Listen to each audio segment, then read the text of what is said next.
नमस्कार, हमारे चैनल में आपका स्वागत है। इस सप्ताह देश में राजनीतिक चर्चा में क्या क्या हुआ, क्या क्या खबर है, इसके बारे में आज हम चर्चा करेंगे। सबसे पहली खबर है देश में हो रहे परिसीमन को लेकर के। परिसीमन का मतलब क्या होता है? परिसीमन का मतलब है जनसंख्या के आधार पर लोकसभा और विधानसभा क्षेत्रों की सीमाएं और सीटों का दोबारा निर्धारण। आगामी संसद सत्र से पहले इस मुद्दे पर राजनीतिक बयानबाजी तेज हो गई है। सरकार और विपक्ष दोनों अपनी अपनी दलीलें रख रहे हैं। दक्षिण भारत के कई राज्यों को आशंका है कि नई जनसंख्या के आधार पर सीटों के पुनर्वितरण से संसद में उनकी प्रतिनिधित्व प्रभावित हो सकता है। इसको लेकर के वो बार बार सरकार को हस्तक्षेप कर रहे हैं। वहीं इनके समर्थकों का कहना है कि हर नागरिक को समान प्रतिनिधित्व मिलना चाहिए और इसी उद्देश्य से परिसीमन की प्रक्रिया की जाती है। अब सभी की निगाहें संसद के आगामी सत्र पर है, जहां इस मुद्दे पर महत्वपूर्ण चर्चा और फैसलों की उम्मीद है। क्या परिसीमन देश की राजनीतिक तस्वीर बदल देगा? आपकी राय क्या है, जरूर बताएं। अब आइए रुख करते हैं जम्मू कश्मीर की तरफ।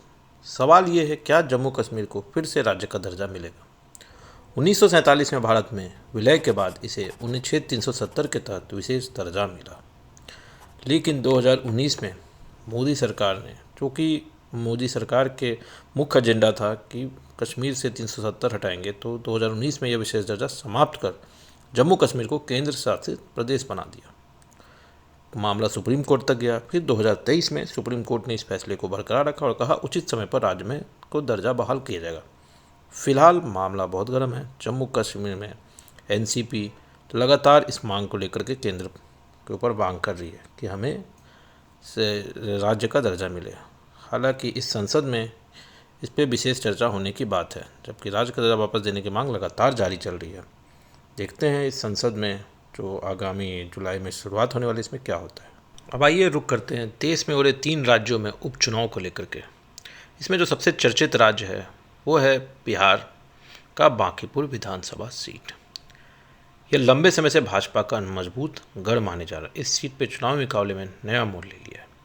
जो ये आंकड़े दिख रहे हैं आपको स्क्रीन पे, ये 2025 विधानसभा में, जिसमें दिख रहा है भाजपा को लगभग 50% की बढ़त होती थी।